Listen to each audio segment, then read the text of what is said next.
Bueno, en primer lugar, quería agradecer este acto a la coordinadora de Asociaciones por la Memoria Democrática del País Valencià, al aula de memoria de la Universidad al aula de Historia y Memoria Democrática de la Universidad de Valencia, a Ángel, a Javier, y también saludar a la Secretaria Autonómica de Cooperación y Calidad Democrática, Toñi Serna, y a todos y todas las presentes.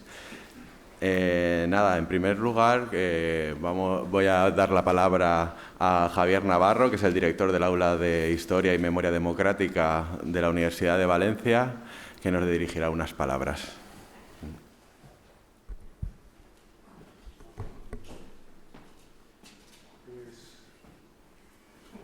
Bona vesprada a tots i totes.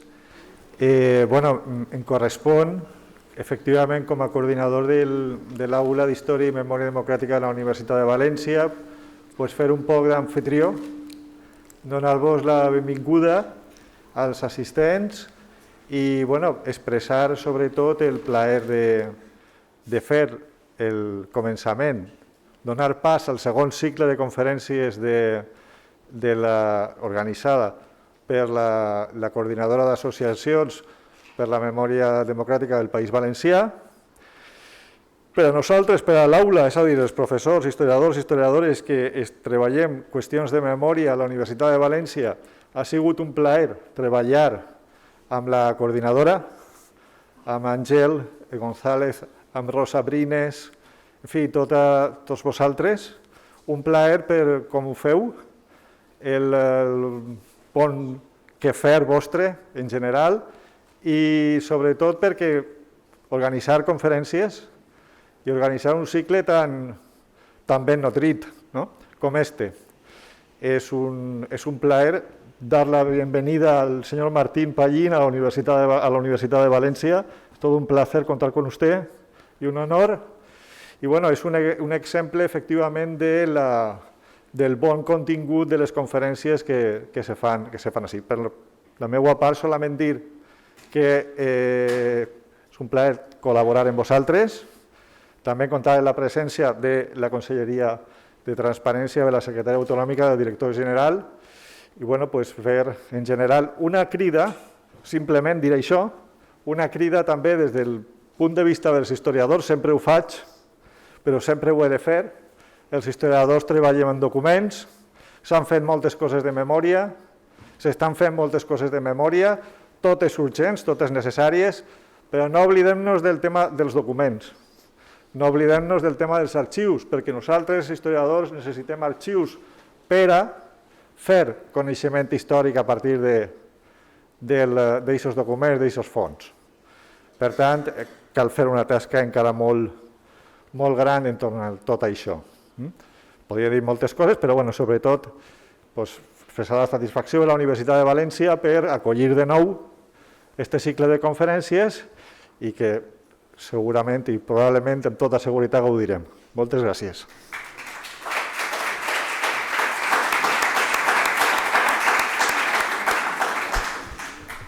Muchas gracias, Javier.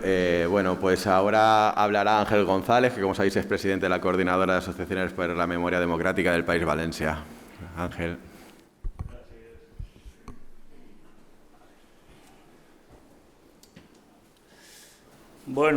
Jo, com veieu, porto uns papers perquè encara per moltes vegades que pugi així dalt, sempre per mi és com la primera vegada.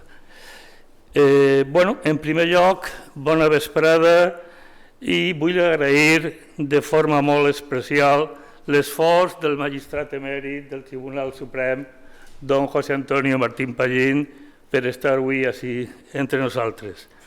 També, com no, d'Iñaki Pérez, director general, i avui actuant com a presentador i moderador de l'acte, i de Toñi Serna, secretària autonòmica de Cooperació i Memòria Democràtica. Vaya també el nostre agraïment al director de l'Aula d'Història i Memòria Democràtica de la Universitat de València, d'aquesta casa que avui ens acull, perquè el nostre benvolgut, Javier Navarro, sempre està fent costat al moviment memorialista. I això és molt d'agrair.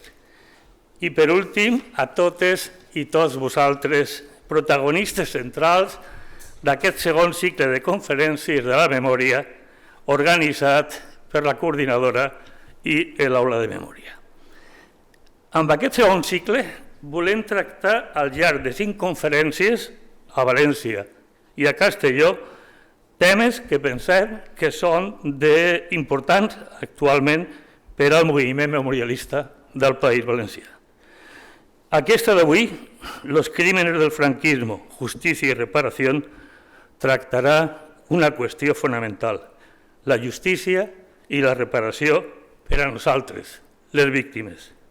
I té lloc avui, dia 25, quan ahir, 24 de març, va ser el Dia Internacional pel Dret a la Veritat, proclamat per Nacions Unides, i quan el pròxim dia 28 celebrem el Dia de la Memòria Democràtica del País Valencià.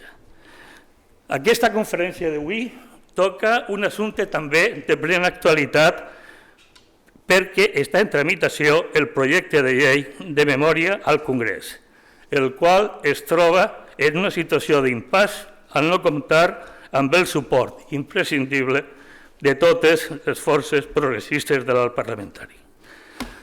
Per la nostra banda, considerem que aquest projecte de llei, tot i que és un avanç i conté molts aspectes positius, sobretot en relació a l'actual llei en vigor de 2007, encara no és suficient.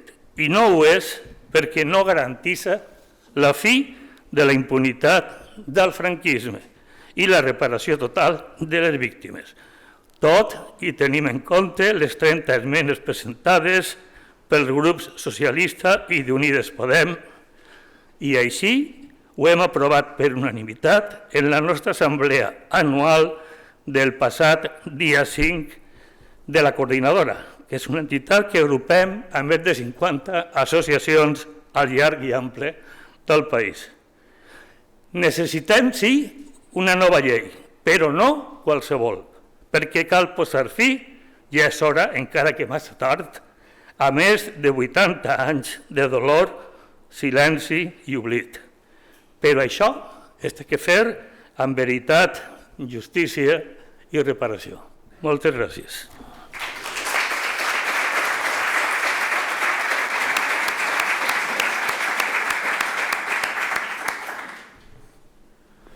Muchas gracias, Ángel. Y ahora le damos la palabra a Toñi Serna, secretaria autonómica de Cooperación y Calidad Democrática de la Consellería de Participación, Transparencia, Cooperación y Calidad Democrática.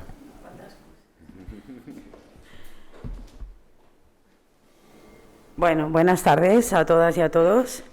Me sumo a los agradecimientos que los que me han precedido han hecho. Muchísimas gracias por acogernos de nuevo en esta casa, a la Universidad de Valencia. Gracias, Ángel, por el trabajo que representas, y a Rosa. Muy agradecida al que el señor Pañín esté aquí con nosotros hoy, y a nuestro director general, que siempre puedo contar con él. La identidad de una comunidad como la nuestra se fija al mismo tiempo en la solidaridad con los más desfavorecidos y con las víctimas, en la capacidad de poder reflexionar sobre la memoria colectiva y la histórica como pueblo que somos. Esto es, así se inicia en el preámbulo de nuestra ley, de la ley de la Comunitat Valenciana de nuestro país del 2017, que es, como muy bien ha dicho Ángel, la que actualmente tenemos en vigencia. Esta misma ley es, como muy bien ha dicho Ángel, es la que para el próximo día 28, el próximo lunes, pone en valor y pone nuestra memoria, de nuevo en la memoria, las víctimas de la guerra civil y de la dictadura, y acompaña además con la pérdida de la vida del poeta Miguel Hernández. Todo está unido, como siempre dice Iñaki. El pueblo valenciano, nosotros, somos un pueblo que tenemos memoria, somos un pueblo de dignidad, somos un pueblo que estamos también orientados a corregir nuestros errores, y estamos orientados a ser cada día mejores. Y eso es lo que nos da el derecho a reconstruir nuestra propia memoria como pueblo, a poder resarcir todo aquello que no hemos hecho hasta ahora.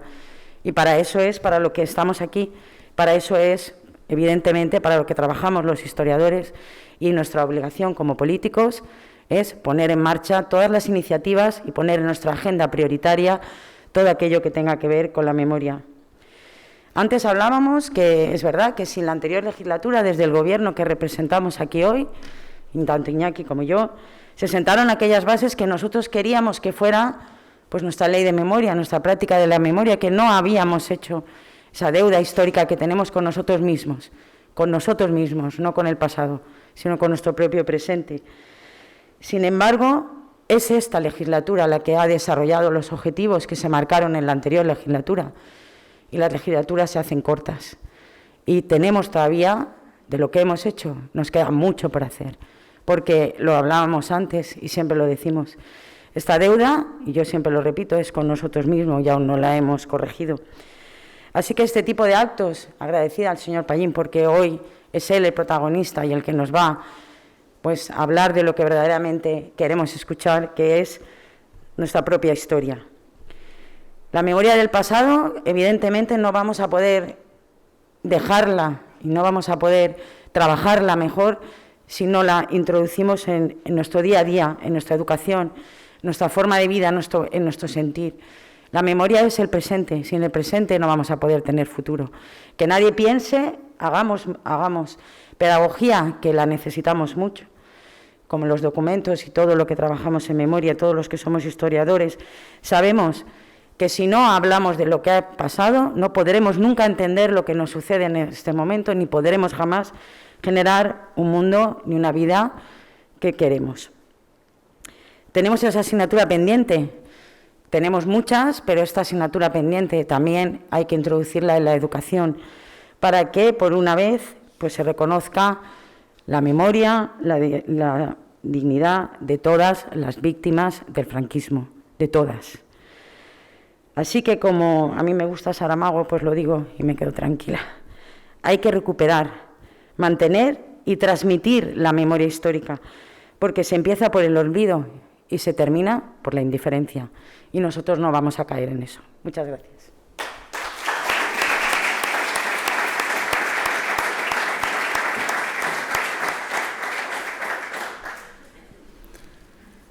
Bueno, pues con estos parlamentos pues ya damos por inaugurado este segundo ciclo de conferencias de memoria, tan necesario como han explicado las tres personas que me han precedido. Yo quería decir unas palabras, ya introduciendo la conferencia de los crímenes del franquismo, justicia y reparación, que impartirá José Antonio Martín Pallín. Pero el otro día estaba leyendo pues, las memorias de la melancolía de María Teresa León, y había una parte que no sé si como cita es demasiado largo, pero quería introducirlo, porque decía: gente de España, guerra de España que aún se cuenta o se canta o se discute. ¿Por qué esa persistencia en la memoria de los hombres? Han pasado años y años y, sin embargo, como el problema del pueblo español no ha sido resuelto, ahí está en pie. Los hijos no nos han dicho aún: dejad de contarnos vuestras historias viejas. No, buscan hundir su mano en ellas, en esa sangre derramada para encontrarse, porque los han extraviado, los han dejado sin historia, tutelados por ideas derrotadas, sin voto y sin voz. Por eso nos preguntan: madre, ¿cómo fue aquello? Y nosotros parpadeamos un poco antes de responderles: hijos, fue una luz. Bueno, yo al final el término luz creo que es fundamental en toda esta cita, porque como cuando somos niños nos da miedo la oscuridad, como sociedad pues también nos ocurre lo mismo. La noche larga que hablaban también en Latinoamérica, en este país se dio en esos 40 años de dictadura, que acalló la construcción social de un pueblo que quería una democracia, que quería una justicia social, que quería unas libertades, que quería una modernización que ya se estaba dando en otros países de Europa, y sin embargo aquí se nos negaba por los intereses de unos pocos. Todo ello, pues bueno, sabemos que por medio de una guerra, de la represión y del posterior obligado silencio, pues bueno, se fue oscureciendo lo que fueron esas 4 décadas de dictadura. Desgraciadamente, los pactos de la transición, pues bueno, crearon una amnesia colectiva que aún ahondaron más en esa oscuridad, simplemente por esa esperanza democrática que teníamos los y las españolas. Pero bueno, el dolor no se puede apagar, y la dignificación de todos aquellos que lucharon, murieron y sufrieron por un país más justo, moderno y democrático, pues no se podían dejar enterrados. Aquella luz pues tenía que iluminar el pasado, y como me han precedido, pues esa luz muchas veces está en los archivos, y muchas veces esa luz ha estado en todos aquellos y aquellas que habéis estado luchando durante años para que se recordara todas esas personas que intentaron construir pues esa sociedad nueva. Y bueno, y creo que la charla de hoy es más necesaria que nunca, porque creo que una de las cuestiones que siempre hemos planteado y siempre habéis planteado desde los movimientos memorialistas, desde la propia universidad, desde la propia academia, es esa necesidad de verdad, justicia y reparación. Ya no es que lo hayamos dicho nosotros, sino que también pues, el relator de las Naciones Unidas pues, lo ve como la única posibilidad, esta memoria, para llegar a esa no repetición. Pues bueno, que se ponga el foco en aquella esperanza que fue la República y que se ponga también la luz y se ponga el foco en aquellos que fueron los responsables de aquellos crímenes que acabaron con esa esperanza.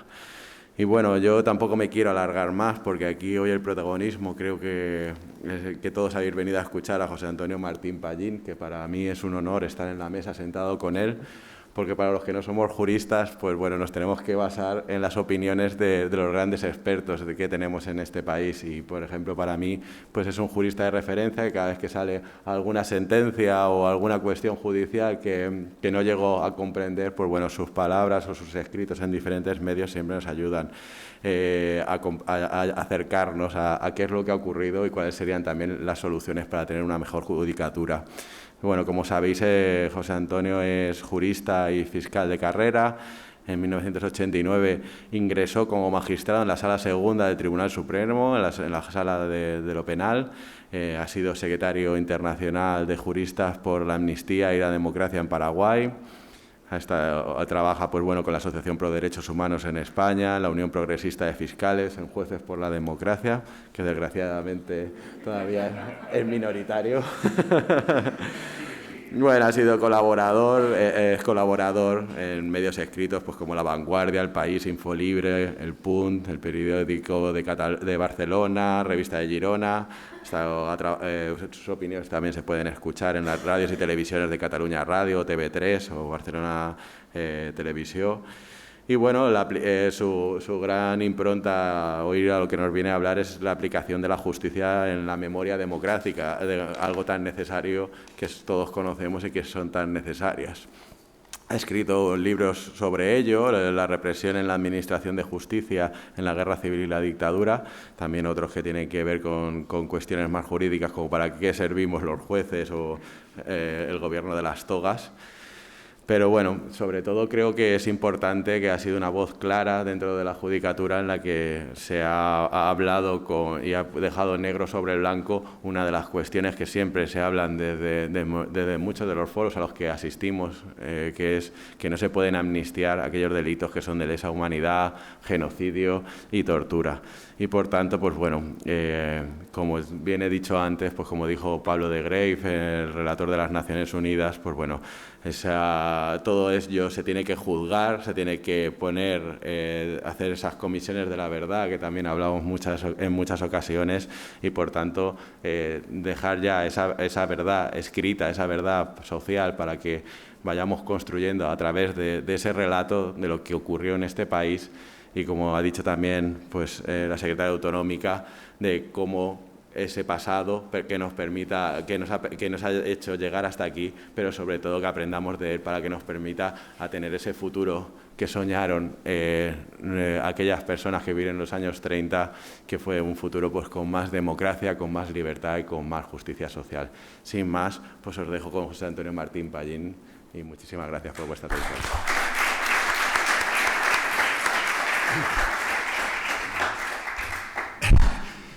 Buenas vespradas, buenas tardes o buenas noches. En primer lugar, Iñaki, muchas gracias por tus amables palabras.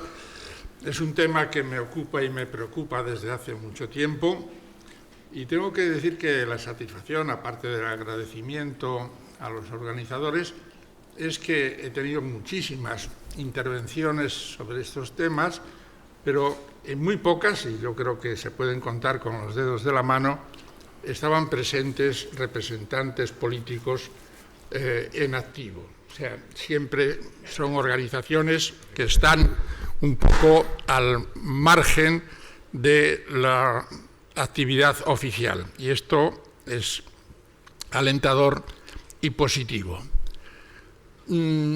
Como escribí una vez, hace ya tiempo, especialmente en El País, un artículo que se titulaba Nacido en el 36. Pues sí, nací en el 36, el 13 de junio. No sé si estuvieron esperando a que yo naciera para dar el golpe el 18 de julio, pero lo cierto es que no pude vivirlo en persona. Mis recuerdos empiezan ya muy atrás.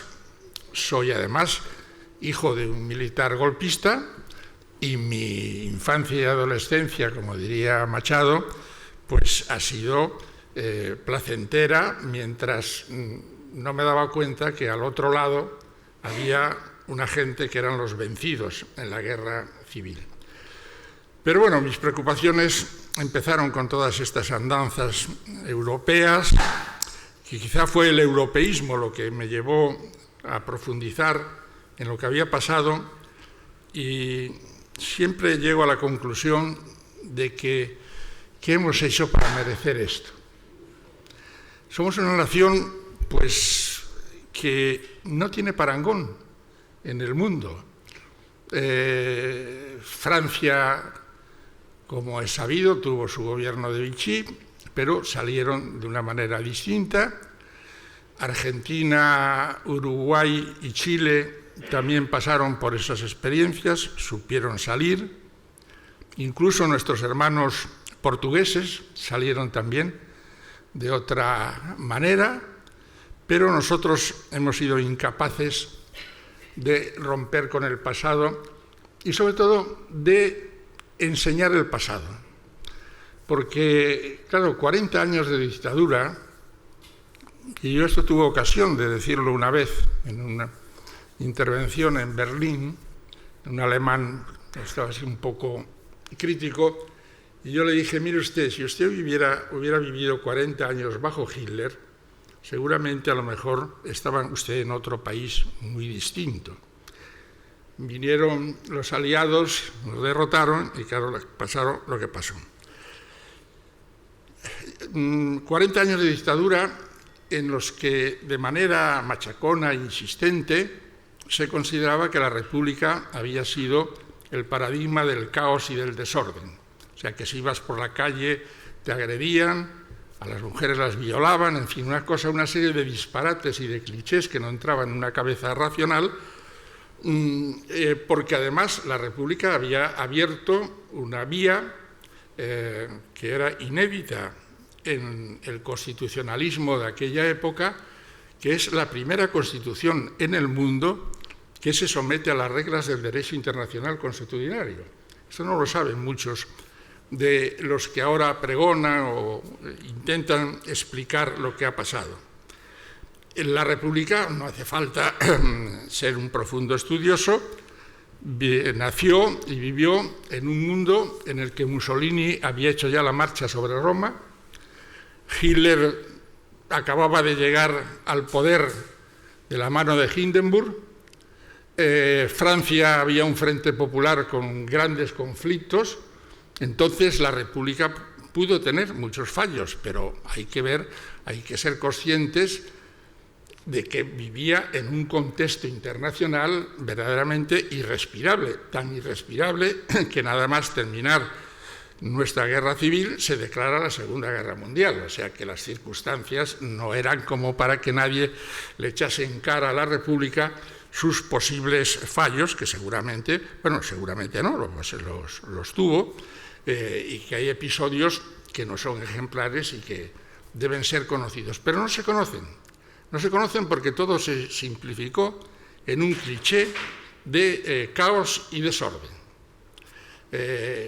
Claro, si uno empieza a estudiar, por ejemplo, hay un dato que no se maneja con mucha frecuencia, que es julio del 36. Asesinato de Calvo Sotelo, con una reacción de venganza por el asesinato del teniente Castillo, intolerable, todo espíritu de venganza, y condenables los dos asesinatos, pero realmente la gente no sabe que en el mes de julio de 1936 hubo muchos menos muertos en atentados, confrontaciones entre Falange, los pistoleros de Falange, etcétera, etcétera, que en los 8 o 9 años de plomo de ETA. Vamos, estadísticamente nada que ver. Y hemos soportado, y hemos conseguido, afortunadamente, derrotar a ETA. El estudio de lo que pasó a partir de ese momento nos refleja muy exactamente por qué en España, y por eso digo, ¿qué hemos hecho para merecer esto? Porque era un país que tenía ya posibilidades de salir al extranjero, pero aquí permanecían anclados esos resabios que no sé de dónde, por qué perduran en el tiempo, nacidos desde Fernando VII hasta nuestros días. Vamos a suponer que en la República había desorden, vamos a darlo como una hipótesis admisible. Pero lo que sí es cierto es que mucho antes del asesinato de Calvo Sotelo, concretamente el 24 de junio del 36, los Luca de Tena pues, compraron el Dragón Rapid para que viniese a llevar a Franco. O sea, luego estaba planeado mucho antes del asesinato de Calvo Sotelo. Pero claro, dice, bueno, pues vamos a dar un golpe como se dio en Argentina o en Chile o en Uruguay, vamos a hacer una represión, pero aquí no. Aquí ya estaba programado de antemano que no se iba a recuperar el orden, sino simplemente a exterminar a media España. Y esto está en los periódicos, en las hemerotecas, y no lo podrán ocultar nunca, por muy partidarios y entusiastas que haya gente que justifique al bando fascista que da un golpe militar. Que había un diseño de exterminio, lo pone de relieve el bando militar del general Queipo de Llano de 24 de julio de 1936, en el que se dice que serán pasados por las armas, sin formación de causa, las directivas de las organizaciones. Esta versión no es exacta, era de todos aquellos partidos políticos, sindicatos y asociaciones que formasen parte del Frente Popular. Y en el caso de que no se diese con los directivos, serán ejecutados en un número igual de afiliados arbitrariamente elegidos. Esta bestialidad, porque esto es un texto bestial, fue tan bestial que el que era entonces el jefe del golpe, el general Cabanellas, quizá algunos cuentan que presionado por el embajador inglés que Churchill estaba apoyando con la no intervención, dije, oiga, si esto lo leen en Inglaterra, realmente, y el propio Cabanellas anuló este acto, este bando, y lo sustituyó por otro, que es el que obligatoriamente se leía cada vez que iban entrando las llamadas tropas nacionales en las ciudades. El diseño estaba tan bien dibujado que el 28 de julio de 1936, un tal Francisco Franco, en una entrevista en el Chicago Tribune, el periodista le pregunta, y Franco le dice, nosotros luchamos por España, ellos luchan contra España.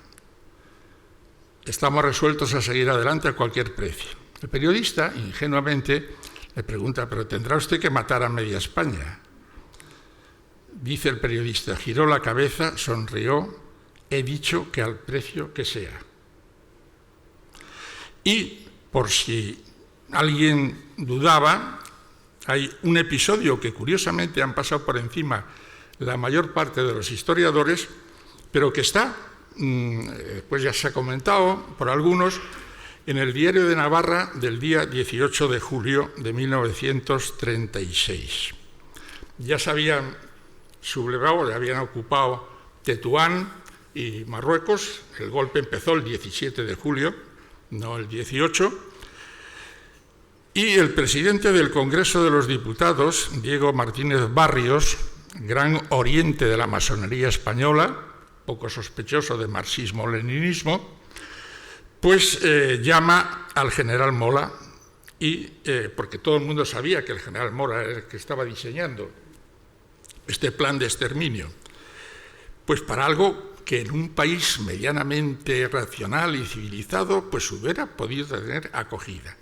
Le llama para ofrecerle el ministerio que entonces se llamaba de la Gobernación, hacerse cargo de los mandos de la Guardia Civil, de la Policía y del Ejército y revertir la situación con las manos libres para que se recondujese el golpe militar. La respuesta de Mola fue fría, le dijo, señor presidente, llega usted tarde. Nosotros queremos hacer una nueva España y más o menos entre esa nueva España estaba, como decía Franco, matar a la otra media. Y esto realmente no ha pasado en ningún país. No encuentro parangón en ningún país.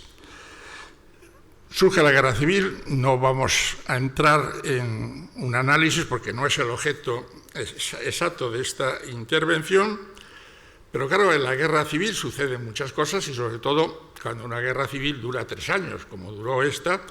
Veamos lo que está pasando en Ucrania, que solo en un mes está pasando lo que está pasando, pues fijémonos lo que pasaría en España durante 3 años.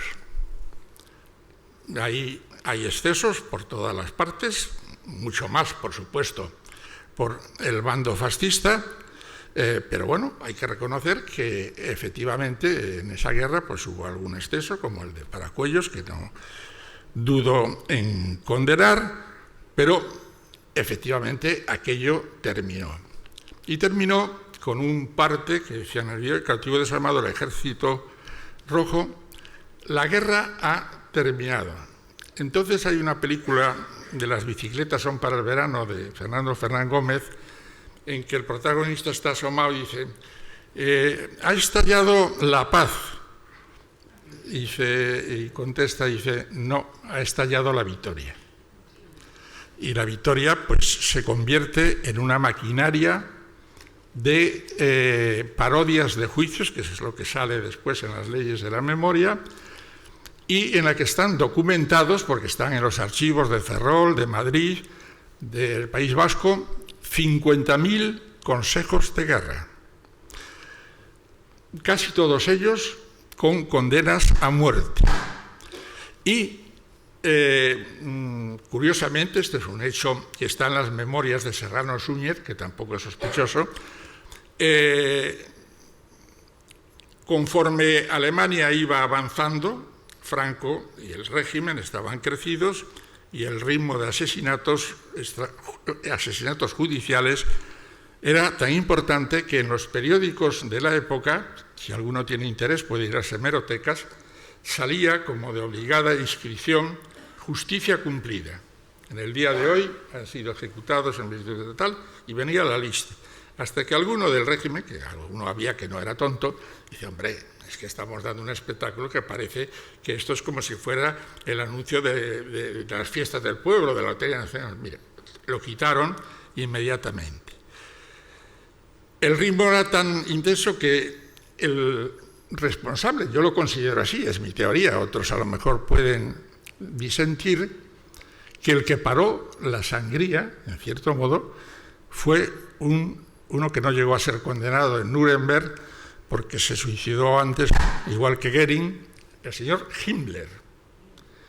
Himmler llega a España y se encuentra con eso, pues con ese espectáculo que acabo de decir, de fusilamientos diarios, y le dice a Serrano Suñer, que lo recoge en sus memorias, y dice, pero estáis locos, los estáis cargando, porque además en aquella época UGT tenía una gran base, sobre todo de personas técnicas, maquinistas, industriales, los estáis cargando a la mano de obra.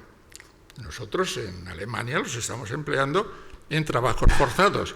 Y entonces, estadísticamente se comprueba que efectivamente, a partir de Hitler, año 41, empiezan a conmutarse las condenas a muerte por trabajos forzados.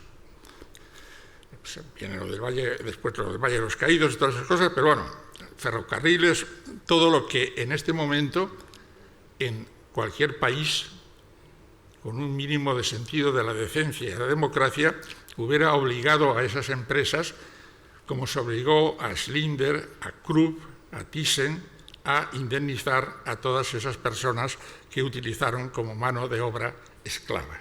Pero aquí no, y es mejor no tocar ese tema, porque la potencia mediática que tienen esos intocables, pues se opondría radicalmente.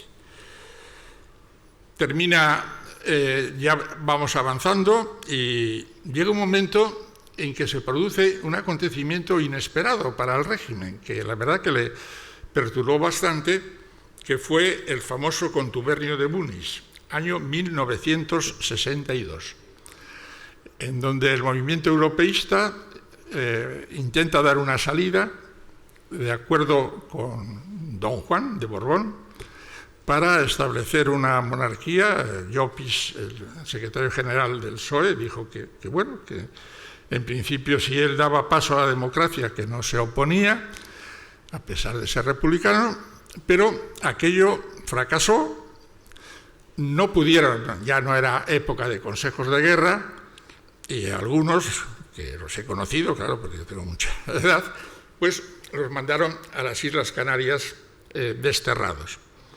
Por cierto, que alguno se lo pasó muy bien, según me contó. Pero bueno, esto frustró una vez más la posibilidad de que España entrase, por ejemplo, en la Comunidad Económica Europea, que en el año 63 hubiéramos recibido parte de los fondos que quedaban del Plan Marshall y que hubiéramos recibido los fondos que recibimos a partir del 83 cuando ingresamos en la Unión Europea. O sea, que son 30 y tantos años perdidos por el empecinamiento del general Franco y de sus adláteres y sus interesados en mantener el statu quo. Llegamos ya al tardofranquismo y la represión, por ejemplo, del Tribunal de Orden Público es de tal naturaleza que hay un libro de Juan José del Águila, amigo y compañero, son casi 4.000 sentencias más o menos, y el número de años de cárcel por comisiones obreras, sindicatos clandestinos, asociaciones ilícitas, etcétera, etcétera, pues era verdaderamente inaceptable para el entorno europeo que nos rodeaba en ese momento. Pero no sé por qué nadie presionó para que eso desapareciese. La única presión que hubo fue que cuando se firma el pacto con los Estados Unidos para las bases en el 53, es lo único que exigen es, mire usted, nosotros a nuestros ciudadanos norteamericanos no les podemos decir, ahora ya eso no tiene importancia, pero en aquella época sí, no les podemos decir que estamos apoyando a un régimen en que tribunales militares juzgan a civiles y los fusilan. Entonces, hagan ustedes algo, hicieron el Tribunal de Orden Público y la cosa pasó así hasta que llega el momento en que realmente, gracias al esfuerzo de todos aquellos que algunos dejaron su vida y muchos fueron torturados sistemáticamente en la Puerta del Sol, sede de la Comunidad de Madrid, en estos momentos, pues gracias a ellos viene o se consigue que de alguna manera el régimen empiece a resquebrajarse, se abran vías de la posibilidad de llegar a un acuerdo. Pero aquí empiezan los problemas que estamos viviendo en estos momentos y que permanecen de forma vergonzosa, y como tú has dicho antes, Iñaki, Pablo de Greiff lo pone muy de manifiesto en su informe sobre verdad, justicia, reparación y derecho de no repetición. A mí me resulta incomprensible, con todos los respetos para los que lo llevaron adelante, yo en aquella época también participaba con cierta actividad en un movimiento de jueces delincuentes que éramos Justicia Democrática, y ¿se pudo hacer mejor? Yo creo que sí.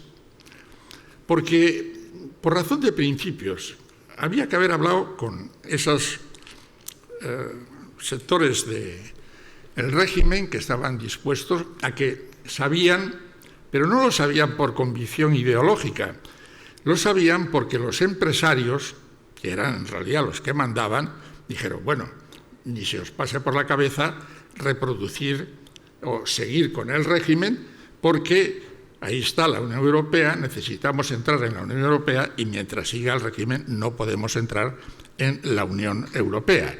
Y esta fue la verdadera fuerza que les impulsó. Y podían haber dicho, va a venir la democracia. Yo creo que la dictadura y la democracia son antitéticas, son incompatibles. Pero aquí se trató de lograr una especie de simbiosis o de mezcla rara del agua y el aceite y decir, como dijo Fernández Miranda, pasamos de ley a ley. Y tiene razón porque ahora empiezan la sucesión de normas jurídicas que han dado lugar a lo que ahora estamos viviendo. Muerte de Franco el 20 de enero, el 23 o 24, ya no recuerdo, los Jerónimos, toma posesión como rey de España, designado por Franco, Juan Carlos I de Borbón y Borbón. No hay más que leer el discurso que pronunció. Una exaltación de Franco que ni siquiera la hubieran hecho sus mejores panegíristas. Ahí está. Que pasará la historia, que le tendremos que estar agradecidos, etcétera, etcétera. Y esto, pues realmente todavía la democracia no había llegado. Estábamos en puro franquismo. Lo que en todas las leyes que había dictado Franco, desde las leyes fundamentales y la ley orgánica, se había cumplido. Entonces esas leyes ponía siempre una postilla al final. Cuando se cumplan las previsiones sucesorias, el príncipe de España tal o el que en su momento designase. Tuvo la oportunidad de cambiar, porque se reservó la oportunidad y muchos dicen, esto ya es un comentario un poco casi de revista rosa, de que las maniobras del marqués para tenerlo muerto en vida, porque estaba muerto, era para ver si le obligaban a cambiar a Alfonso de Borbón Dampierre casado con su nieta. El que se lea las cláusulas de las previsiones sucesorias lo podrá entender fácilmente. Todavía régimen y se produce el primer indulto, un indulto general, con motivo de la coronación. En ese indulto cabe todo, caben delitos políticos, delitos comunes y hasta la privación del permiso de conducir. También estaba comprendida en el indulto de la coronación. Pero sigue existiendo el régimen de los principios fundamentales del movimiento nacional. Octubre de 1976, todavía bajo el régimen franquista y dictatorial. Primer decreto ley de amnistía, que mucha gente se lo pasa por encima y se va directamente al 77. Oiga, por favor, no se precipiten, léase usted el del 76, que es muy interesante.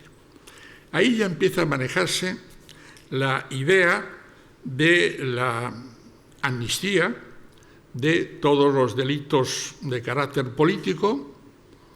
No está tan clara como en la del 77 la cláusula de los funcionarios que hubiesen violado derechos humanos durante el régimen, en definitiva, Viri el Niño y compañía, la Brigada Político y Social.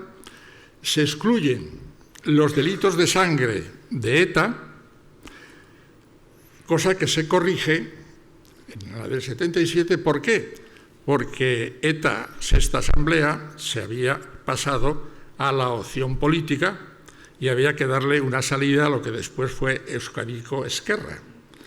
Y esa salida consistía en decir, también los delitos de sangre serán amnistiados. Pero se hace una especie de batiburrillo jurídico que desemboca. En ese momento salieron de la cárcel absolutamente todos los presos políticos, incluido, como alguna vez en algún debate con gente afín, dice, no, es que teníamos que sacar de la cárcel, cuando hablábamos del 77, teníamos que sacar de la cárcel, o sea, una democracia tiene que sacar de la cárcel a los demócratas. A mí no me encaja bien, o sea, debo estar despistado. Pero además es falso porque ya habían salido con la amnistía del 76.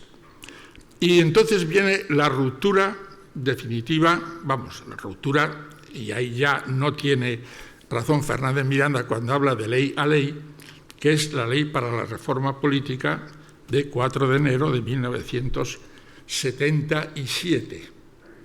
En la que se dice por segunda vez en la historia, vamos a llamarle del constitucionalismo español, que la soberanía reside en el pueblo español. Lo dice la Constitución de la República por primera vez en la historia del constitucionalismo y lo repite la famosa ley para la reforma política. La norma, claro, ahí ya queda poco margen de maniobra. Si ellos mismos restituyen la soberanía al pueblo, inmediatamente eso supone que estamos en una situación democrática. Solamente en una democracia el pueblo es titular de la soberanía. Y en ese aspecto, pues claro, a muchos demócratas les dejó desconcertados. ¿Y qué hacemos ahora? Pues haberle tomado la palabra, lo que tú has dicho. Algunos cuentan que las Cortes Generales franquistas se hicieron el harakiri. Repito lo que he dicho antes y no voy a insistir. No se hicieron el harakiri. Sabían que iban a salir bien colocados, que no iban a tener problemas con ningún sector político y que, por tanto, tenían asegurada, bueno, algunos están asegurados que todavía andan por ahí dirigiendo empresas de construcción. Y, por tanto, pues bueno, pues hicieron lo que tenían que hacer. Vamos a dar paso a la democracia. Y la democracia empieza, a firmar todos los tratados de derechos humanos internacionales que Franco se había negado a firmar, igual que se había negado a firmarlos Stalin, e igual que se había negado a firmarlo todos los países comunistas. Y entonces, no sé si un poco despistadamente, yo creo, es mi tesis, pero es una teoría especulativa, no había experiencia de unas cortes democráticas, seguramente no había servicios jurídicos, y firman la Declaración Universal de Derechos Humanos y firman el Pacto Internacional de Derechos Civiles y Políticos en abril de 1977. Atención a las fechas porque son muy importantes. Abril de 1977. Por una serie de razones que son usuales en los pactos internacionales, hay la firma y la ratificación. El instrumento de ratificación es de 27 de julio de 1977. ¿Y qué pasa cuando firmas un pacto? Pues hay, en toda la cultura del derecho internacional, los pactos a nadie le ponen una pistola para que los firme. Si los firma es porque quiere. Y si los firma, tiene que cumplirlos, como es lógico. Eso que decían los latinos de pacta sunt servanda, y que además está en el Tratado de Viena de los pactos internacionales. Entonces, en ese texto ya estaba vigente desde el 27 de julio de 1977 un artículo, el 15, que prohibía las amnistías de delitos que fuesen considerados, por simplificar, como atentatorios a los derechos humanos, se los saltan, o los letrados, como no había, o los que estaban allí no sabían nada de derecho, y se lo tragan y hacen la amnistía del 77 en contra de una ley que habían firmado en julio. Pero lo que es más grave, y que es lo que yo siempre he discutido, de buenas formas, Fernando Martínez, el secretario de Estado, es un buen amigo, y hablamos con frecuencia, dice, pero la nulidad, pero Fernando, vamos, Fernando y a María Teresa Fernández de la Vega en la otra ocasión, si teníais el artículo 6, el artículo 6 del tratado dice que son nulos todos los juicios que no cumplan con las garantías propias de un Estado democrático.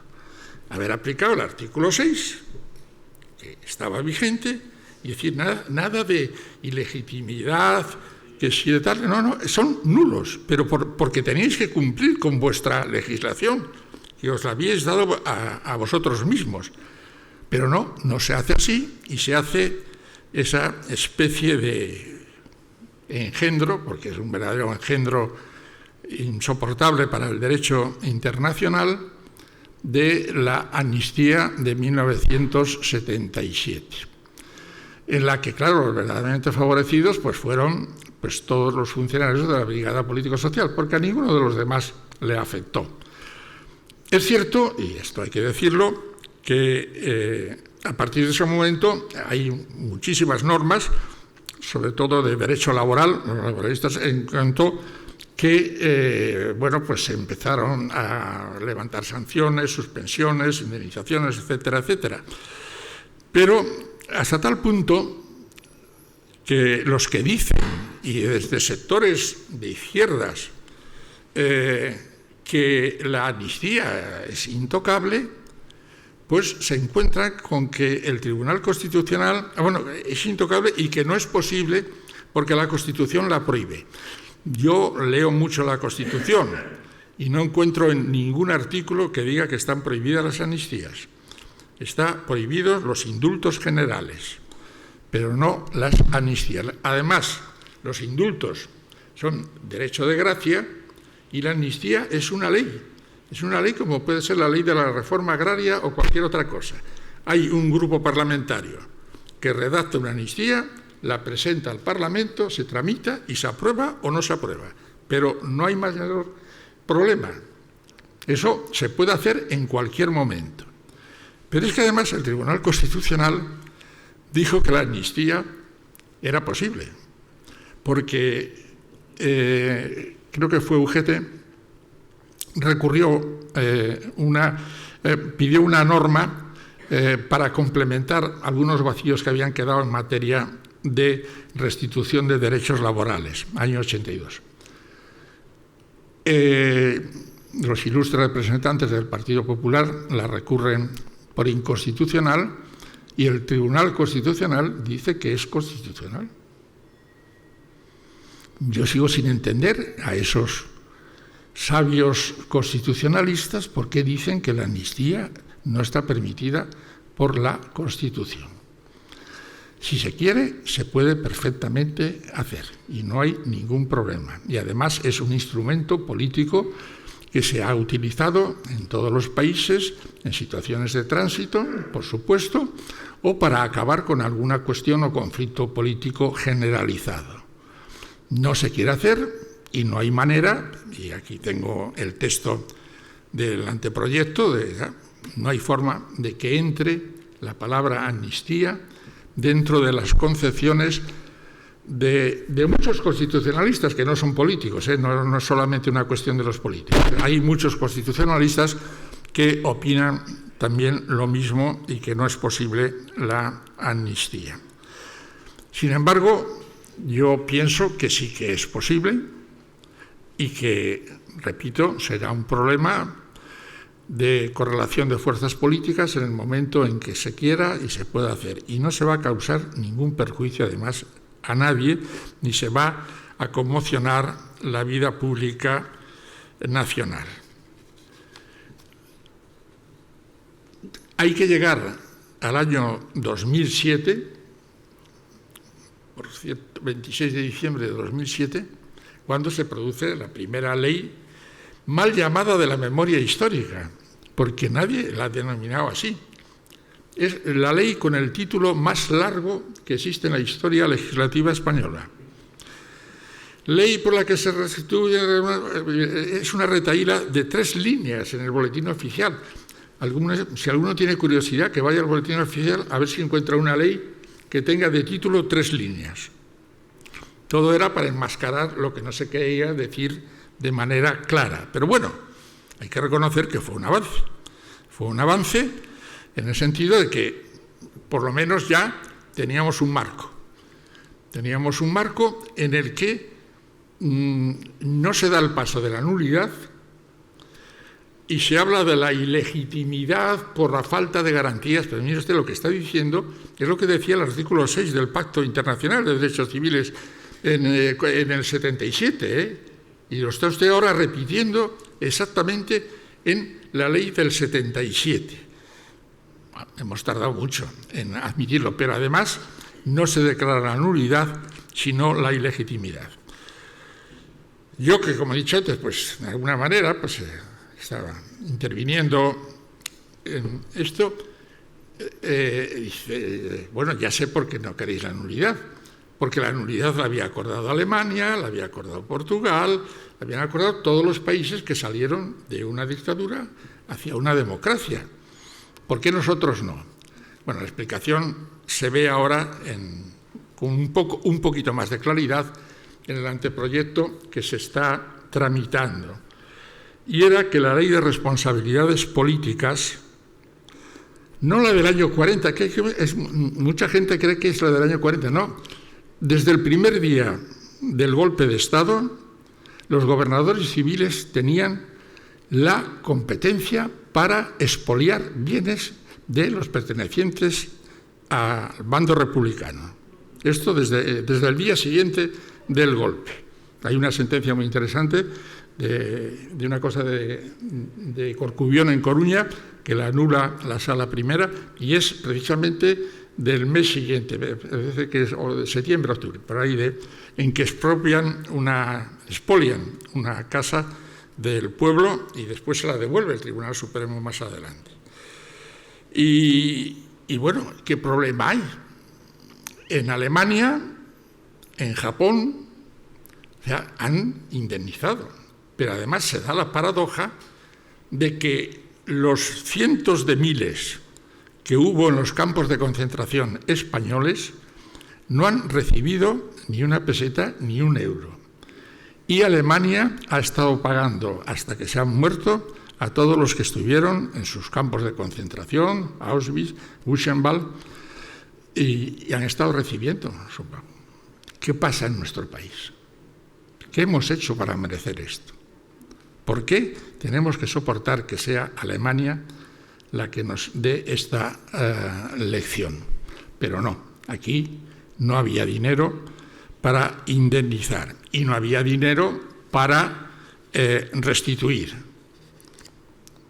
Notorias empresas, Fenosa, expropiada, el Banco Pastor, que mucha gente no lo sabe, porque el Banco Pastor jugó muy bien, eran 2 hermanos, uno se hizo republicano y el otro franquista, entonces jugaron a 2 paños, uno se fue a Londres y ahí esperaron a ver lo que pasaba, y entonces pues la cosa se aclaró cuando terminó la guerra. Huarte y compañía, todas estas empresas pues fueron objeto de expolios sí, pero podía ser una expropiación compensatoria con una indemnización ridícula, nada, ni un céntimo de indemnización, puro y simple expolio.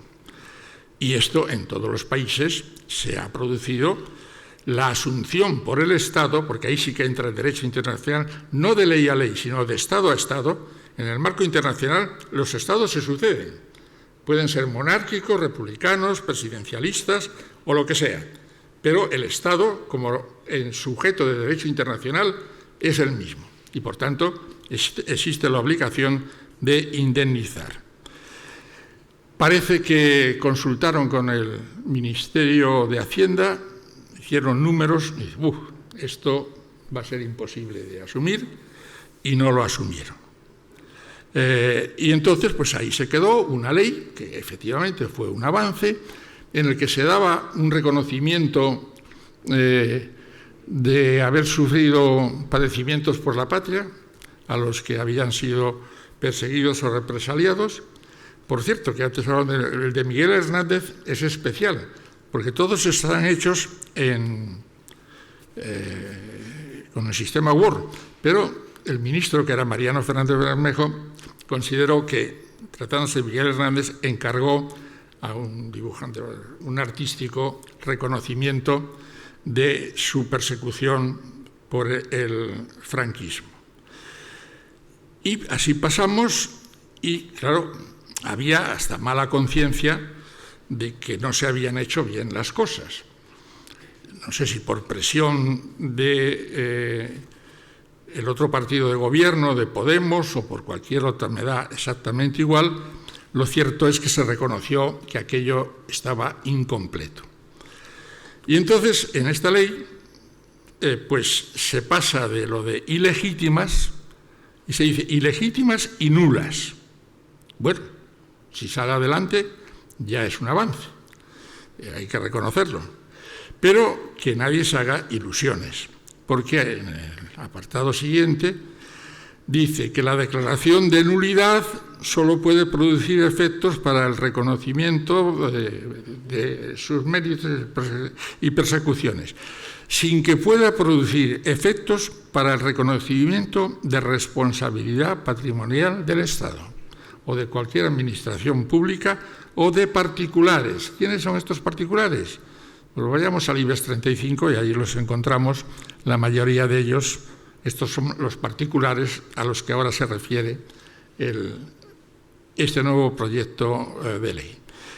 Y en esas estamos en este momento, a ver qué pasa, a ver cómo avanza, si dadas, hay que reconocer, hay que ser realistas políticamente, que claro, un gobierno que soporta una pandemia y que incluso hasta tiene un volcán, que después viene todo lo que viene detrás y que estamos viviendo en estos momentos, puede decir con cierta razonabilidad, dice, hombre, hay otras prioridades. Yo lo puedo entender, no pongo objeciones, pero realmente yo creo que es perfectamente compatible atender a esas graves necesidades que se desprenden de estos fenómenos, bueno, que son, pues eso, pandemias, catástrofes, etcétera, y que por tanto se podía hacer perfectamente lo uno y lo otro.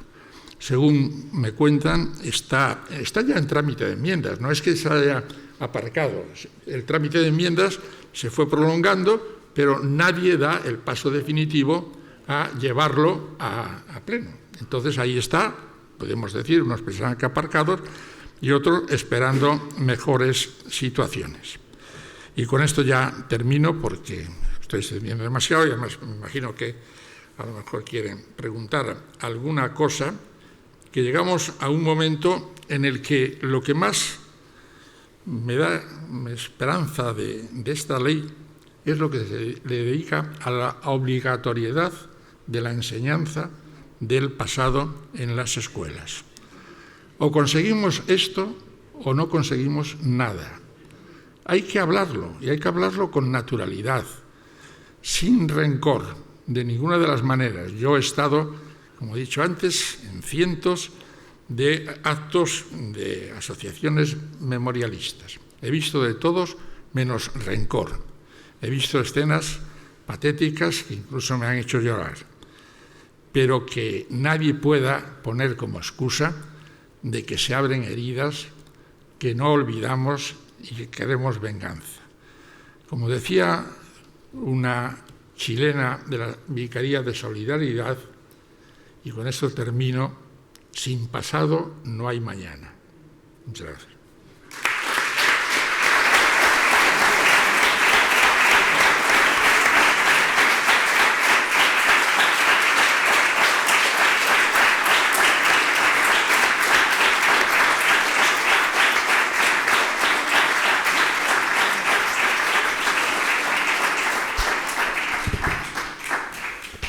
Bueno, pues muchísimas gracias, José Antonio. La verdad es que ha sido una maravilla poder escucharle y bueno, seguro que se nos han quedado muchas preguntas por parte del público, así que ahora damos un turno de palabra para quien quiera hablar, hacer alguna duda que tenga, alguna pregunta.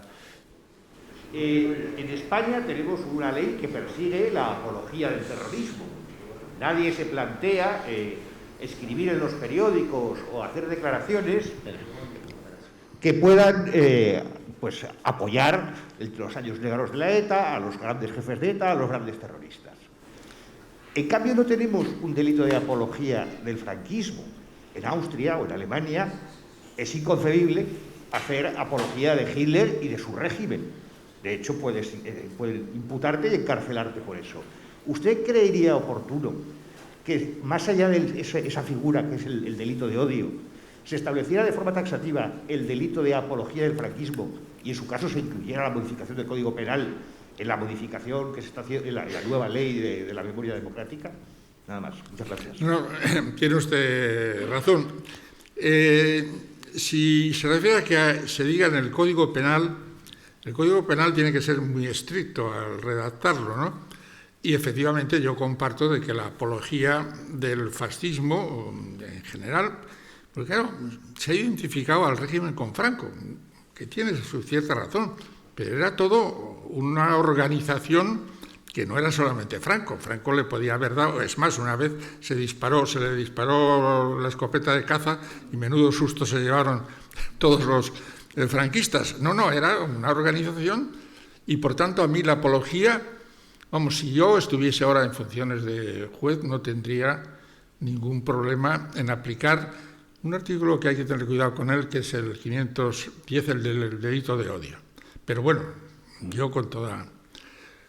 y creo que estaría en condiciones de ponerlo por escrito y justificar por qué estimaba que existía delito en la apología del franquismo.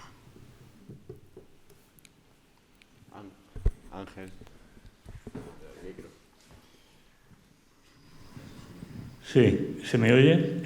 Gracias. Quería hacerle una pregunta porque personalmente, como víctima y como luchador del movimiento memorialista, me preocupa mucho la interpretación reiterada que viene haciendo la Judicatura Española con respecto a es decir, al no reconocimiento de la imprescriptibilidad de los crímenes de lesa humanidad, alegando el principio de seguridad y legalidad porque en el año 2004 es cuando se incorpora al Código Penal y, por tanto, todo lo anterior no se puede contemplar bajo esa óptica. Yendo, por tanto, en contra de esas sentencias y esos autos del derecho internacional humanitario, ¿no?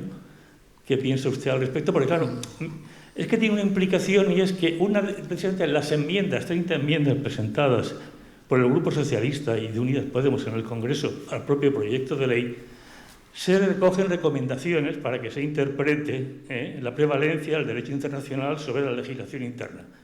Pero, frente a esta actitud reiterada, repito, de la Judicatura Española, desde el Supremo a cualquier juzgado de instrucción, o sea, ¿cómo ve usted esto? ¿Qué se puede hacer ahí? Porque, claro, si no, vamos a estar siempre en la misma piedra. Es decir, de 2004 para atrás no, de 2004 para adelante sí, ¿no?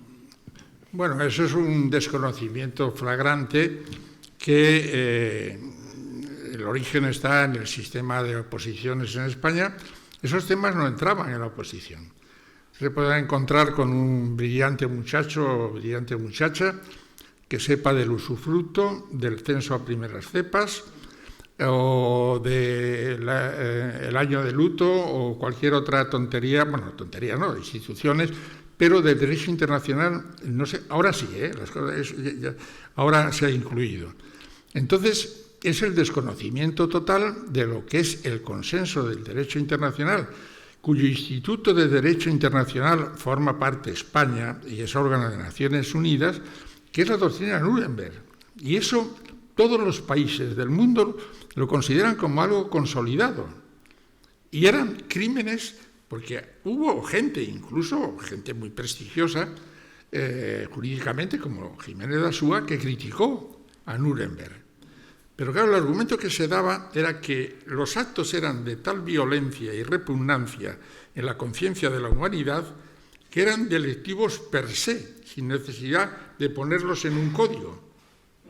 Y esa teoría está admitida en todo el derecho internacional. Y por tanto, la no prescripción, etcétera, etcétera. Pero es que si a alguien se le ocurre decir semejante disparate jurídico, habría que preguntarle: oiga, ¿y por qué firmó España el Estatuto de la Corte Penal Internacional? Porque en el Estatuto se dice claramente, no solamente que no es que entró, no, el Estatuto dice que eran crímenes antes, y es la doctrina Nuremberg, como digo, aceptada por todo el mundo. Y además, ahora está muy de moda, para los que hablan de la inviolabilidad del rey, el artículo 27 del Estatuto ha privado al rey de inviolabilidad en materia de delitos de lesa humanidad, genocidio, tortura y crímenes de guerra.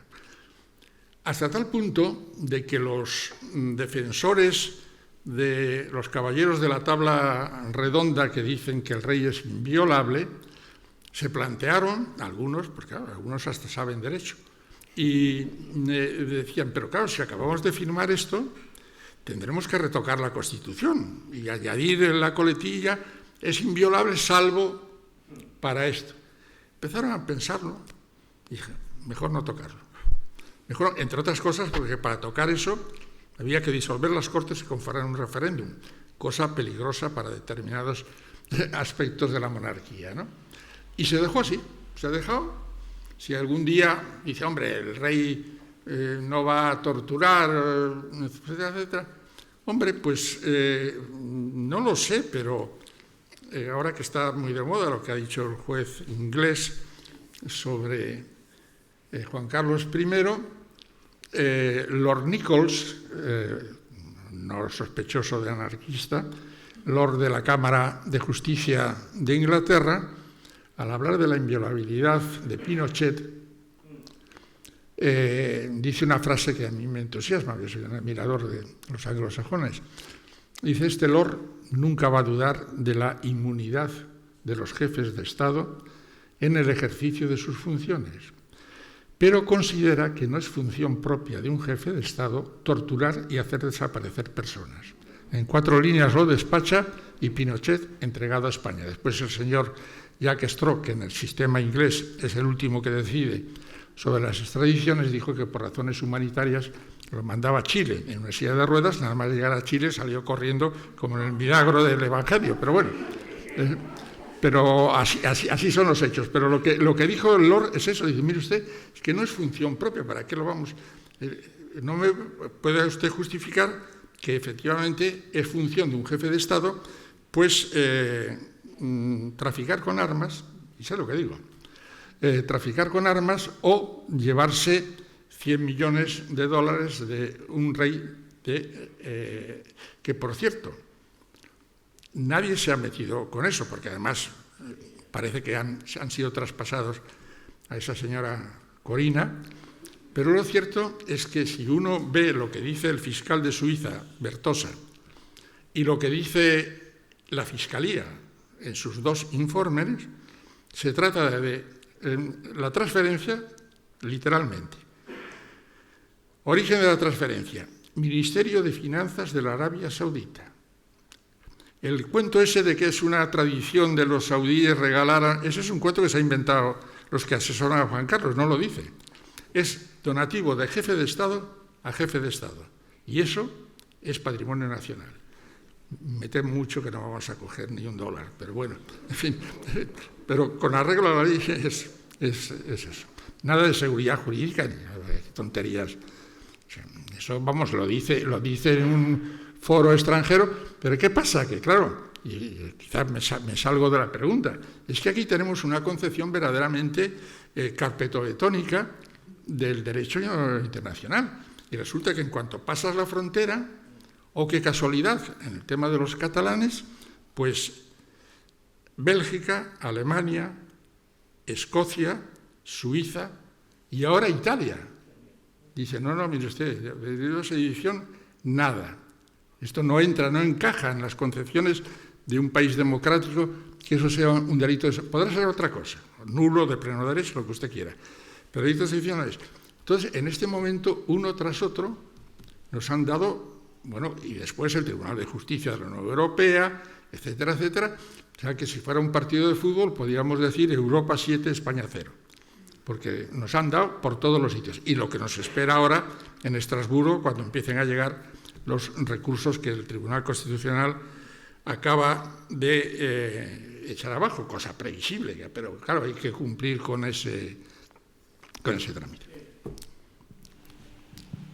Sí, enhorabuena por su conferencia. Muchas gracias. Bueno, siguiendo con esto, realmente, si está claro, efectivamente, que la letra de la ley internacional ha de prevalecer sobre leyes españolas, no habría que ir más al perfil sociológico, un poco, de lo que es la judicatura, que, vamos, en nuestra percepción todavía es abrumadoramente conservadora.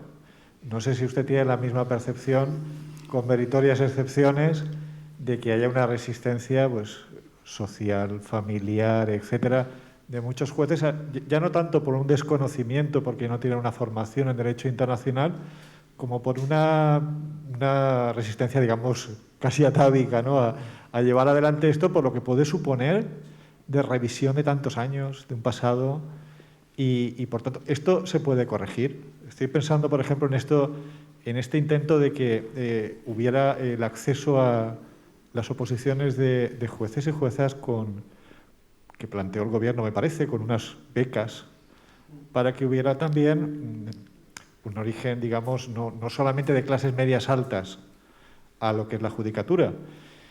Esto debería tener un sentido, pero se sigue manteniendo, porque usted conoce perfectamente, y estaría muy bien que nos dijera, en la medida de lo posible, cómo es ese perfil, esa radiografía en este momento, para ver si hay alguna solución a que en algún momento determinado no haya una resistencia añadida a poder abordar este asunto de una manera un poco más racional. No, ese es un problema, la verdad, que es endémico, va a ser difícil corregirlo y que es la causa de mucho del posicionamiento. A mí siempre me preguntan, y a muchos compañeros, y se dice en muchos medios de comunicación, oye, es que la judicatura es franquista y no ha hecho la transición. Yo, a la contestación es fácil, tampoco la ha hecho la sociedad española en general, O sea que los jueces son el reflejo de la sociedad en la que se funda. El sistema de selección es aberrante. Vamos, cuando uno lo cuenta por ahí, pasa a Lepertus o Beovia, dice, por esto estáis locos. O sea, un chico que se mete en su casa 8 horas diarias, que le piden que memorice algo que hoy día con darle a la tecla lo tiene ya, que no tiene ninguna práctica. Es como si a un señor le ponen en sus manos un avión porque se sabe de memoria la latitud de todos los aeropuertos del mundo. Vamos, yo me entero y me bajo del avión, me tiro por la ventanilla. Digo, oiga, me voy a poner en manos de un tío que no tiene experiencia ninguna. El sistema es aberrante, decía Gómez de la Serna, en su tiempo ya, que en España había 2 fiestas nacionales, los toros y las oposiciones. Y entonces, pues esa fiesta nacional se sigue manteniendo contra viento y marea. Uno va por ahí, yo recuerdo en Inglaterra, una vez, y dice, pero que un chico con 22 o 23 años que tenga un poco de suerte, porque es que hay mucha gente, en mi época los temas eran 522, teníamos que meterlo. Pero había mucha gente, y algunos han llegado a altísimos cargos, que lo decían, vamos, dice, yo me la juego, voy a estudiarme la mitad de los temas. Y entonces, como lo que salía era un bombo, de esos bombos de la lotería que se jugaba en casa, pues si salía el tema, pues ese señor, no voy a decir su nombre, pero ha llegado a los más altos cargos de la magistratura, era de mi época, y además hizo muy bien. Y no es que sea mal juez, ni mucho menos. Es que el sistema sin práctica, vamos, en Alemania también se llevan las manos a la cabeza. Pero ¿cómo pueden ustedes entregarle la función de juzgar a un chico o una chica que no ha hecho más que embotellarse temas de forma absurda, que además tiene que ir contra el reloj? Por tanto, dices que los jueces son franquistas, como decían. En primer lugar, ya cronológicamente si echo la vista así en general, aunque yo ya he dejado esto, pero puede haber de los 5.300 jueces y juezas que hay en este momento, no más de 100 que hayan estado en el borde de entrar con el sistema franquista. Los jueces son centralistas, conservadores y enemigos de cualquier misión que le haga reflexionar y exponer su ideología. Porque los jueces tienen ideología y el que lo niegue está huyendo de la realidad. Y yo prefiero que en un momento determinado, ahora voy a contar porque yo he sido fiscal, magistrado, ahora soy abogado y espero no ser imputado. Pero si soy imputado, yo prefiero saber con quién me va a juzgar. Es que, mire usted, este es de Vox. Bueno, lo prefiero. Y es más, por ejemplo, en todos los países, Alemania, Francia, Países Bajos, Portugal, etcétera, los jueces militan en partidos políticos. Aquí lo prohíbe la Constitución como si eso nos pusiese a salvo de cualquier tropelía. Ya ven las tropelías que están haciendo. Y la Constitución nos prohíbe militar en partidos políticos. En Alemania y sobre todo en Italia, muchos amigos y muy conocidos han llegado a senadores, etcétera. Lo que no pueden ser es directivos de partidos políticos. Pero afiliado sí puede ser. Pero la forma de exponer la solución del caso es razonando y explicando por qué. Y entonces el centralismo, lo que sí han heredado, pero que no es solo del franquismo, es el autoritarismo. Suplen su falta de capacidad de razonamiento con lo que decían, se ha tragado la vara de mando. O sea, suplen su falta de capacidad de reflexión con un autoritarismo, algunas veces hasta grosero. Eso sí que es un mal que habría que erradicar, pero para eso está el Consejo del Poder Judicial, que tiene 3 amplísimos artículos de sanciones disciplinarias y que no ha pasado nada. Aquí dice un magistrado en Bilbao que las medidas del gobierno vasco de cerrar el ocio nocturno atentan casi contra todos los derechos fundamentales, pero sobre todo a uno, porque impide la libre deambulación para entrar en las discotecas y la libertad de expresión y creación artística porque no pueden acceder al karaoke. Esto está escrito y no lo va a mover nadie. Y ese juez sigue siendo juez. Entonces, claro, cuando una persona dice eso, mire usted no sirve para esto, lo siento mucho, pero usted dedíquese a otra cosa porque usted no puede ser juez. Pero el sistema disciplinario no funciona, entonces, franquismo en el sentido político ideológico, creo que no, pero centralismo, autoritarismo y sobre todo poner el oído para ver dónde sopla el viento, porque hay un problema que no existe, por ejemplo, en el mundo anglosajón. En el mundo anglosajón un juez es juez en Memphis o cualquier sitio y tiene un prestigio, y si se queda en Memphis es una persona apreciada o no apreciada. Pero aquí, sociológicamente, un juez que empieza en Soria y no sale de Soria, empiezan a decir sus vecinos, este debe valer muy poco, porque no ha llegado al TSJ, porque no ha llegado a no sé qué. Entonces el carrerismo les hace que pongan muy atentos el oído a ver quién les puede empujar para llegar hasta donde llegan. Y ese también es otro problema. Pero de estas cosas no se habla, o si se habla, pues se habla con clichés, si son franquistas. No.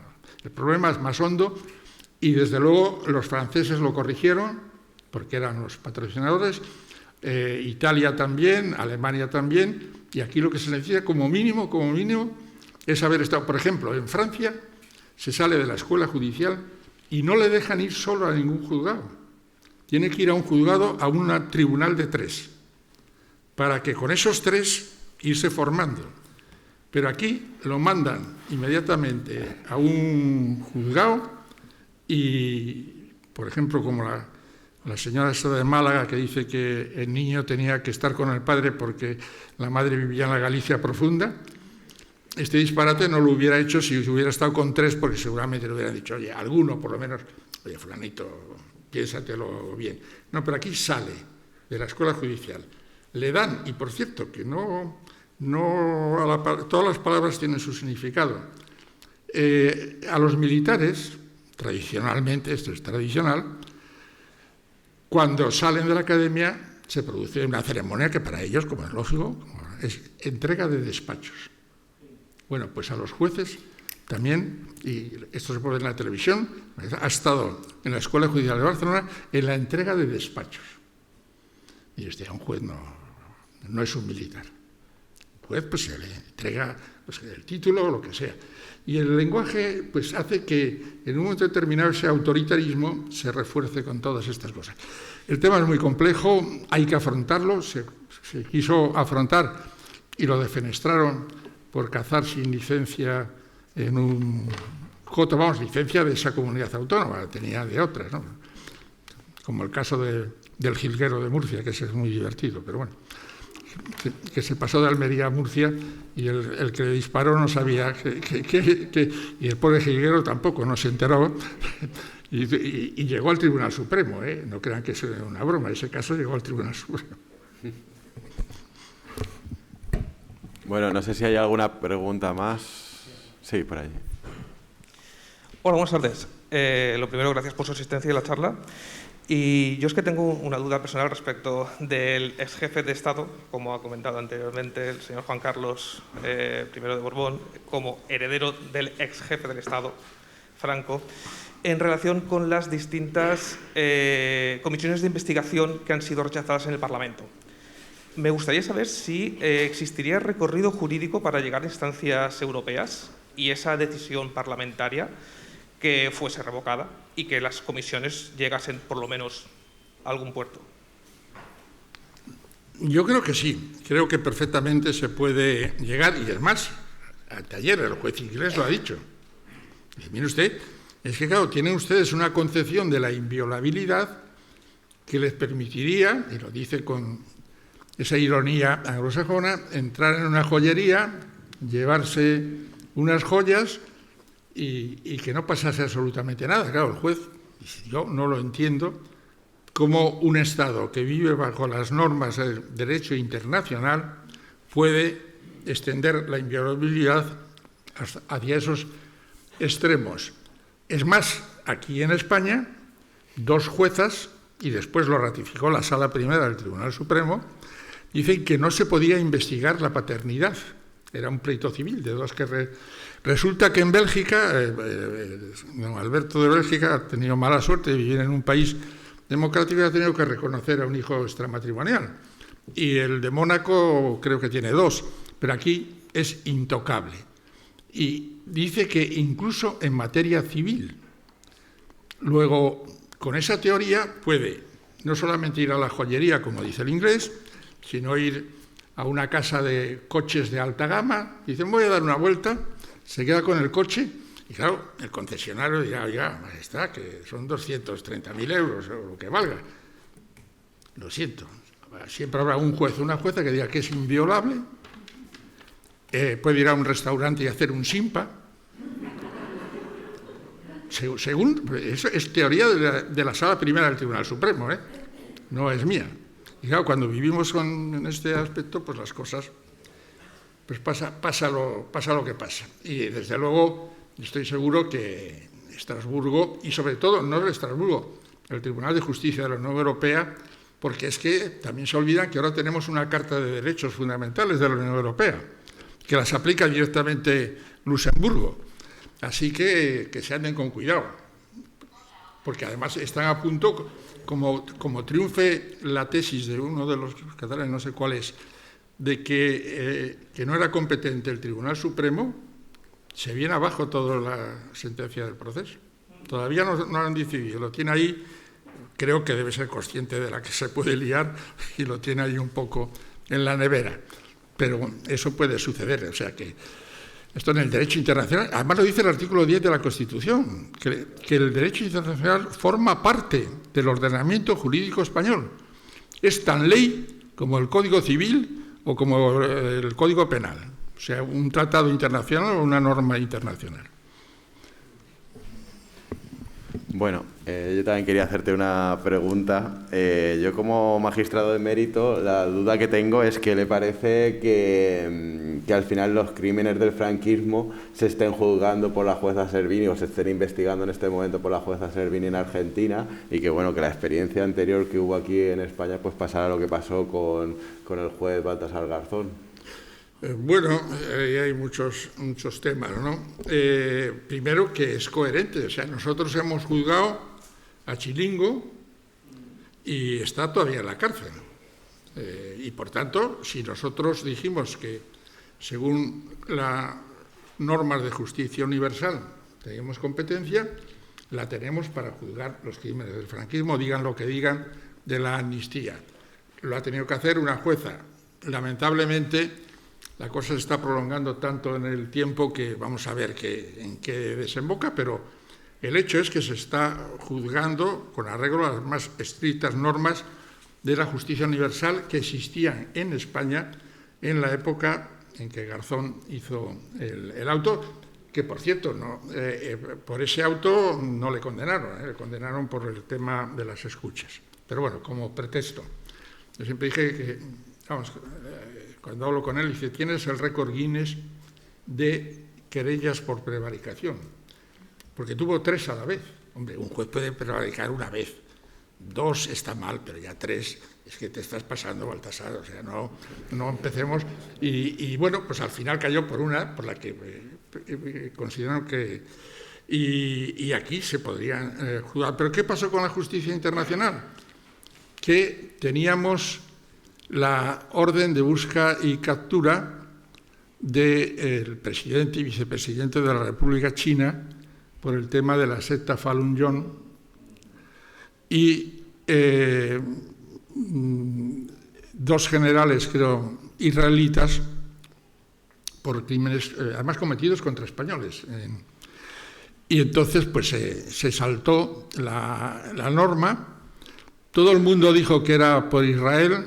No, estoy en condiciones de decir que fueron los chinos, pero no los chinos, los que habían encargado la segunda presa mayor de China, en la cual participaba, un milagro, aparte de 2 o 3 del IBEX 36, un señor que es presidente de un club de fútbol, me parece muy conocido en este país y en Europa, las cosas como son, porque tiene 13 copas de Europa. Y entonces, pues, ante esa situación se alteró la ley y ya la justicia universal no es universal. Es universal, pero poco.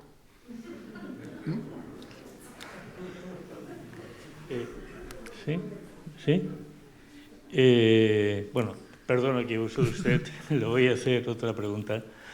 Dada la situación, por un lado, ¿no?, de la tramitación del proyecto de ley de memoria democrática, en lo que respecta al movimiento memorialista aquí en el País Valenciano, junto con seguir exigiendo, como hemos dicho antes, una ley que ponga fin a la impunidad del franquismo con la prevalencia del derecho internacional, la imprescriptibilidad de los delitos de lesa humanidad, etc., nos planteamos, está planteado, la creación, acorde a nuestra ley de memoria democrática, en la cláusula 6ª, la creación, decía, de una comisión de la verdad, aquí en el País Valenciano. Hubo un intento hace años en el que usted participó, lo recuerdo perfectamente, y estamos enfocándolo bajo... Hay una resolución, hay un escrito de Lois Arbour, que fue alta comisionada de Naciones Unidas de 2004 a 2008, y en 2006 emitió un informe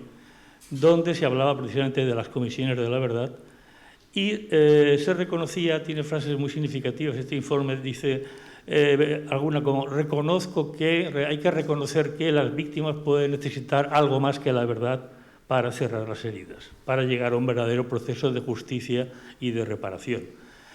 Y en este sentido, es decir, en el sentido de pretender una comisión de la verdad que vaya más allá de un foro por la verdad, respetando siempre y sin inmiscuirse en el ámbito de la judicatura, de los tribunales, pero sí una comisión de la verdad que analice los hechos y recomiende medidas de todo tipo, desde la reparación efectiva, como usted ha estado planteando antes, medidas de carácter legislativo, etcétera, etcétera, para ir presionando por todos lados para ver de avanzar en este camino de verdad, justicia y reparación.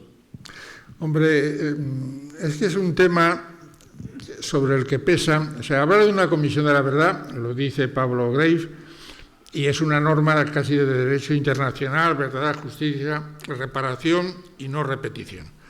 Pero vamos a nuestro caso, que son 40 años, más otros 40, en la que ya prácticamente, porque claro, en Chile se hizo con dos condiciones, dos circunstancias. Una, que todavía estaba muy próximo la dictadura, no la caída, porque todavía era senador Pinochet cuando se inició la Comisión de la Verdad, honorífico. Y dos, que efectivamente no había habido ningún documento, porque no querían dejar huellas, y ahí se dedicaron a la desaparición pura y simple, sin consejos de guerra ni nada, ¿no? Y tres, ¿quién inicia la Comisión de la Verdad? La Vicaría de Solidaridad, la Iglesia. ¿Participaría la Iglesia en España?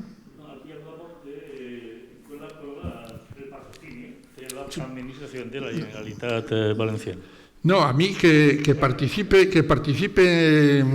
partidos políticos, sectores políticos, me parece muy bien, pero una comisión de la verdad tiene que integrar a muchos sectores de la sociedad, incluidos los entusiastas de los vencedores, incluida la Iglesia, que tiene mucho que ver con todo esto y que fue esplendorosamente recompensada.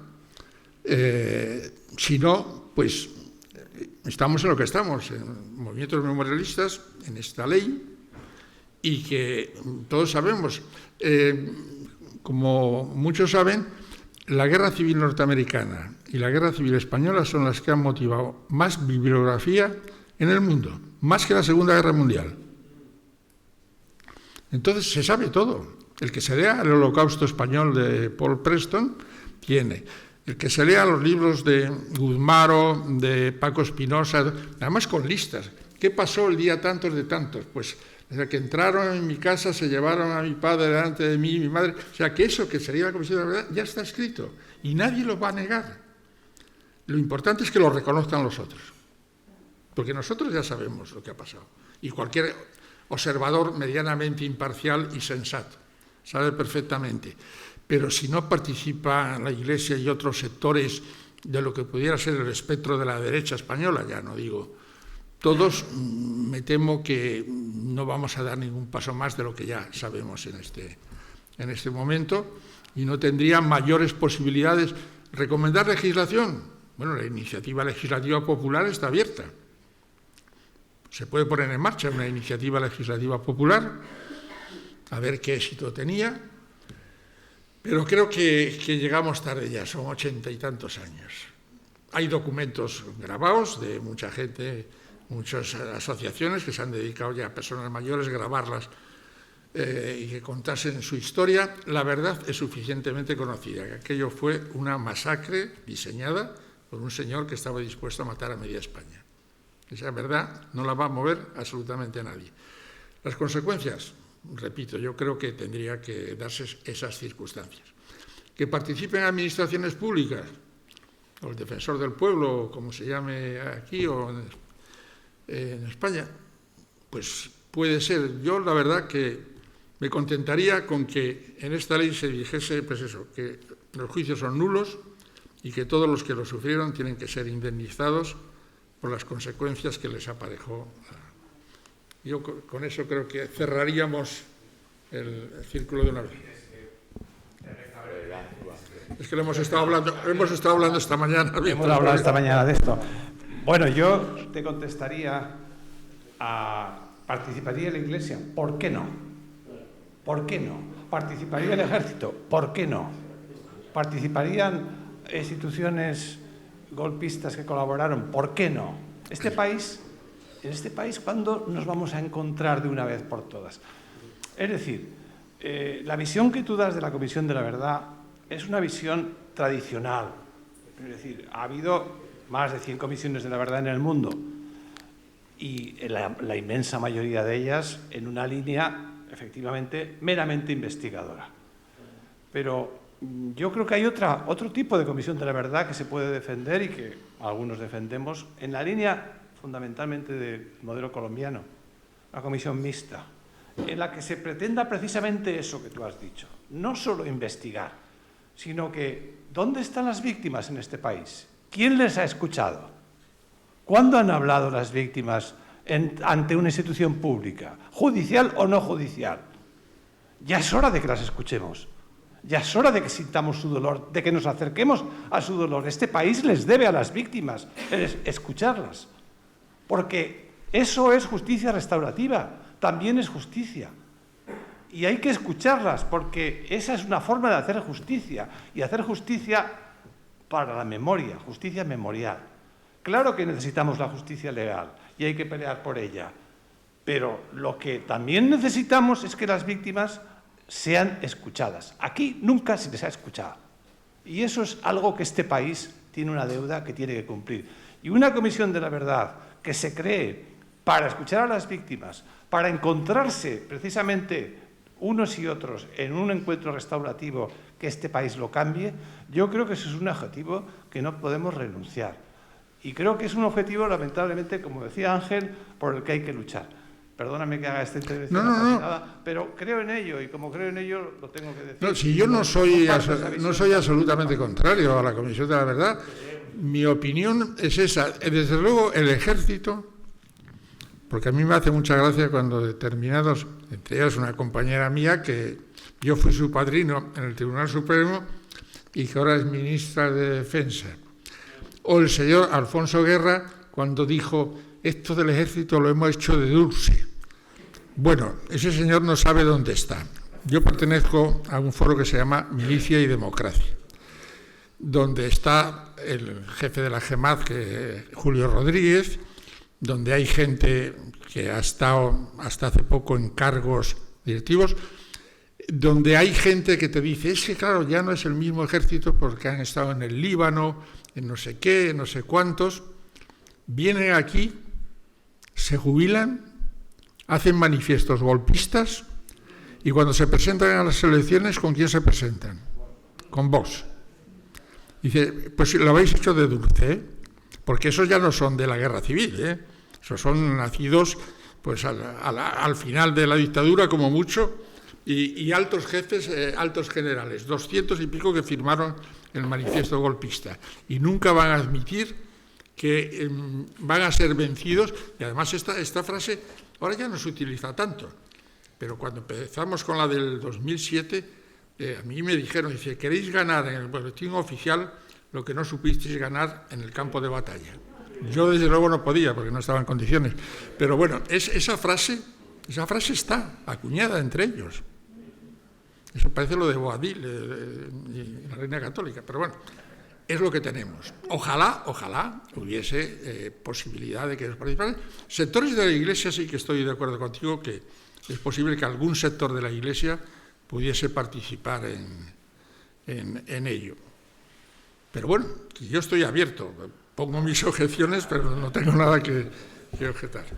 Bueno, pues como ya se va haciendo tarde, vamos a dar por finalizada la charla y sobre todo pues dar las gracias al ponente, a José Antonio Martín Pallín. Un aplauso para él.